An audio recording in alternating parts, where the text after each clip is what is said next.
జీవితంలో నిన్న వేరు, ఈరోజు వేరు. రేపు మరొక రకంగా ఉంటుంది. అయితే మనిషి ప్రవర్తన మారినట్లయితే ఖచ్చితంగా ఎదుగుదల ఉంటుంది. ఈరోజు చూసుకుంటే ఆవాల శ్రీను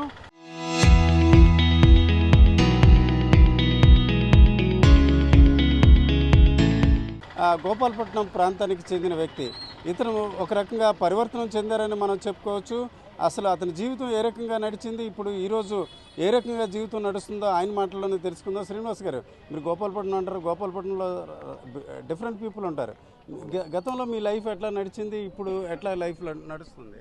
నాకు గతంలో గంజాయి అలవాటు, డ్రగ్స్ అలవాటు ఉండడం వల్ల చాలా ఇబ్బందులు పడ్డానండి. చాలా బాధలు పడ్డాను. ఈజీ మనీకి అలవాటు అయిపోయి గొడవలకి, సెటిల్మెంట్లకి, ఇట్లకి వాటికి వెళ్ళి డబ్బులు సంపాదించేవాడిని.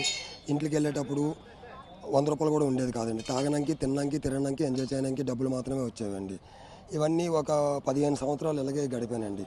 నాకు ఆ డబ్బులు లేనప్పుడు ఇంట్లో వాళ్ళకి ఇబ్బందులు పెట్టేవాడిని, భార్య పిల్లలకి ఇబ్బందులు పెట్టేవాడిని. ఇలాంటి అలవాట్లు చాలా మంచిది కాదండి. ఈ గంజాయి కాల్చడం చాలా ఇబ్బందులండి. డ్రగ్స్ వాడటం చాలా ఇబ్బందులండి. ఈ గంజాయి కాల్చేవాళ్ళు, డ్రగ్స్ వాడేవాళ్ళు ఫస్ట్ ఈజీ మనీకి అలవాటు అయిపోతారండి. ఈజీ మనీకి ఎలాగ అలవాటు అయిపోతారంటే ఎవరైనా గొడవలకు పిలిస్తే వెళ్దాము, ఎవరైనా సెటిల్మెంట్లకు పిలిస్తే వెళ్దాము, ఎవరైనా సైట్ సెటిల్మెంట్లకు పిలిస్తే వెళ్దాం, లేకపోతే వేరే గంజాయి అమ్మడానికి వెళ్దాం, డ్రగ్స్ అమ్మడానికి వెళ్దాము అనిపిస్తుందండి. ఇవన్నీ వీటి వల్ల ఏమవుతుందంటే జీవితం అంతా జైలు పాలు అయిపోద్దండి. రేపు అనే రోజు నా పిల్లలు కూడా ఇదే నెక్స్ట్ నేను ఎలాగున్నానో నా పిల్లలు కూడా అలాగే ఉంటారండి. అందువల్ల నేను ఒక 18 సంవత్సరాలు 19 సంవత్సరాలు ఇదే జీవితం గడిపానండి. ఇక మీద నుంచి ఇలాంటి జీవితం గడపకూడదు, నా భార్య పిల్లలకి మంచి జీవితం ఇద్దాం, నా పిల్లలకి మంచి భవిష్యత్తు ఇద్దాం అని చెప్పేసి నేను అన్నీ మానేశానండి. అన్నీ మానేసేటప్పుడు నాకు అవకాశం లేదండి.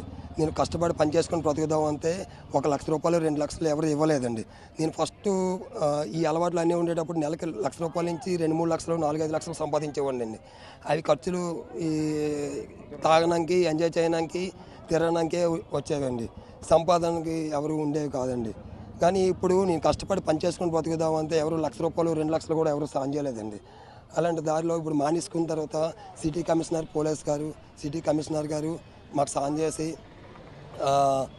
నాకు మారడానికి అవకాశం ఇచ్చి బ్రతికి మంచిగా బ్రతకాలని చెప్పేసి మారడానికి అవకాశం ఇచ్చి ఒక ఆటో కొనేసి ఇచ్చి, అరే ఈ ఆటో నాదిరా, మారి మంచిగా బ్రతుకుదామని చెప్పేసి అనుకుంటానండి. జీవితంలో ఇంకెప్పుడు తప్పుడు దారిలోకి వెళ్ళకుండా, తప్పుడు పనులు చేయకుండా, ఏ తప్పుడు దాంట్లోకి వెళ్ళకుండా, ఏ గొడవల్లోకి, ఏ సెటిల్మెంట్లలోకి, ఏ సైట్ సెటిల్మెంట్లలోకి, ఏ గంజాయి అమ్మడానికి, ఏ డ్రగ్స్ అమ్మడానికి, ఏ గంజాయి కాల్సే కుర్రోలతో కానీ, రౌడీ సెటిల్తో కానీ, లేకపోతే తప్పుడు దారిలోకి వెళ్ళే వాళ్ళతో కూడా ఎవరితో కూడా తిరగకుండా మంచిగా బ్రతుకుదాం అనుకుంటానండి. నాకు ఇప్పుడు పోనీ మీరే చెప్పారు, అక్కడ రౌడీజం చేసినప్పుడు లేకపోతే ఎవరో సాయంకి వెళ్ళినప్పుడు చాలా డబ్బులు మీ చేతిలో ఉంటాయి. కానీ అలాగా సంపాదించిన వాళ్ళు ఎవరైనా ఉన్నారా? మీ ఫ్రెండ్స్ సక్సెస్ అయ్యారా, లేకపోతే అందరూ నష్టం అయిపోయారా? ఎవరు సక్సెస్ అవ్వలేదండి. అందరికీ ఖర్చులకు వచ్చేవి, ఎంజాయ్ చేయడానికి వచ్చేవి, తిరగడానికి వచ్చేవి, మామూలుగా ఉండేవి. ఎవరి జీవితాలు పోలేదండి. అందరి జీవితాలు పాడైపోయాయండి. ఈ అలవాట్లకు బానిస అయిపోయి, ఈ డ్రగ్స్కి బానిస అయిపోయి. మైండ్ సెట్ ఎలాగ ఉంటుంది అంటే ఫస్ట్ మనకి ఇప్పుడు డబ్బులు ఉండేటప్పుడు బాగానే ఉంటుంది, డబ్బులు లేనప్పుడు ఎవరికి పోతే కోపం వచ్చేస్తుంది, ఎవరినైనా కొట్టేసి తీసుకుందాం. నాతో పాటు తిరిగే కుర్రోళ్ళు ఎంతోమంది కుర్రోళ్ళని ఫోన్లు అమ్మేసి, బళ్ళు అమ్మేసి, బళ్ళు తాకట్లు పెట్టేసి, ఫోన్లు తాకట్టు పెట్టేసి, వాళ్ళ దగ్గర బంగారం వస్తువులు ఏమైనా ఉంటే అవి కూడా తాకట్లు పెట్టేసి మేము ఎంజాయ్ చేసే రోజులు ఉన్నాయండి. వాళ్ళు కూడా భయపడే ఇచ్చారండి. ఎవరు ఇష్టంతో, ప్రేమతో, గౌరవంతో ఇవ్వలేదండి. అందరూ భయపడే, నేను ఇవ్వకపోతే రేపు అనే రోజు శ్రీనని ఏమంటాడో, ఇవ్వకపోతే సినిమా ఏమంటాడో, ఇవ్వకపోతే సినిమాని కొడతాడేమో అని భయంతో ఇచ్చండి. ఎలాంటి భయం, ఇలా భయపడి వెనకాల తిరిగే వాళ్ళు వేస్ట్ అండి. నీతి నిజాయితీతో కష్టపడి ఇష్టపడి ప్రేమతో తిరిగే వాళ్ళే కావాలండి. అలా తిరిగే వాళ్ళు కావాలంటే ఫస్ట్ మనకుండే అలవాట్లు మానేసుకోవాలండి. నిజాయితీగా బ్రతకాలంటే అలవాట్లన్నీ మానేసుకుంటే నిజాయితీగా బ్రతకగలమండి మనం.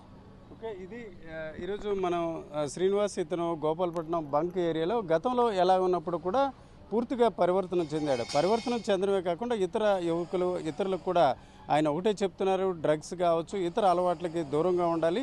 వాటికి బానిసైనట్లయితే కేవలం వ్యక్తిగత జీవితమే కాకుండా కుటుంబ జీవితం కూడా చాలా నష్టం అవుతుందని చెప్తున్నారు.